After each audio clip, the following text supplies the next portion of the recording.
नमस्कार दोस्तों, एक बार फिर से आप सबक स्वागत है हमारे YouTube चैनल साधना से सिद्धियां में। आज हम बात करेंगे नवरात्रि में अपनी कुलदेवी को कैसे प्रसन्न करें। आप में से कई भक्त और साधक ऐसे भी होंगे जिन्हें अपनी कुलदेवी का नाम पता नहीं होगा। ऐसे साधक अपनी कुलदेव को कैसे प्रसन्न करे। दोस्तों, मनुष्य कितनी भी पूजा पाठ कर ले, लेकिन जब तक वह अपने कुलदेव या कुलदेवी को याद नहीं करता, तब तक सब अधूरा होता है। हम कुलदेवी की भक्ति भी कर सकते हैं और साधना भी कर सकते हैं। हम बिना किसी संकल्प के भी अगर कुलदेवी के मंत्र का जाप करते हैं तो भी कुलदेवी केवल ना आपसे खुश होती है, पर आपके हर कार्य स्वतः ही बनने लगते हैं। आपको संतान की कोई परेशानी हो या नौकरी व्यवसाय, उसमें आने वाली हर बाधा और पीड़ा से भी आपको बिना पता चले ही उस समस्या के आने से पहले ही नाश होता है।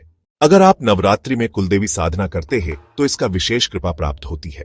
साधना के लिए आपको करना क्या है? भले ही आपको अपनी कुलदेवी का नाम पता नहीं, लेकिन आपको नवरात्रि में अपने ही घर के पूजा घर यानी मंदिर में किसी भी देवी की मूर्ति या फिर प्रतिमा फोटो के सामने हाथ जोड़कर कुलदेवी को प्रार्थना करनी है कि हे मां, कुलदेवी मैं आपका नाम नहीं जानता, मगर आप तो मां हो। आपको तो पता है मैं आपका बालक हूं, तो हे मां, आज से मैं नवरात्रि के 9 दिन आपकी उपासना करूंगा। मुझे आप शक्ति और भक्ति दो, मेरे हर कार्य पूर्ण करो। यहां पर आपका कोई खास कार्य है तो उस कार्य का प्रार्थना में उल्लेख करें।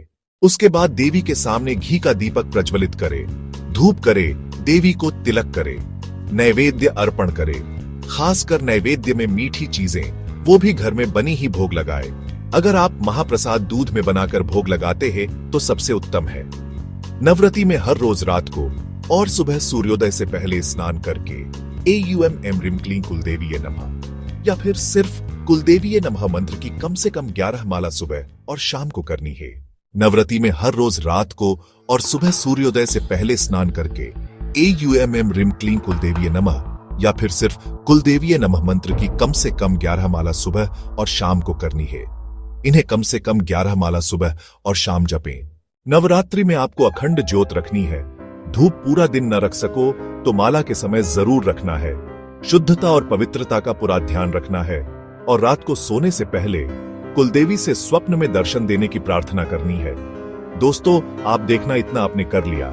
श्रद्धा और पूर्ण विश्वास के साथ तो कुलदेवी स्वयं आपके स्वप्न में आकर दर्शन देगी।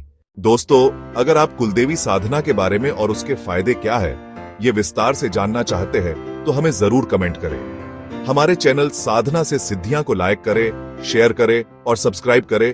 हर हर महादेव।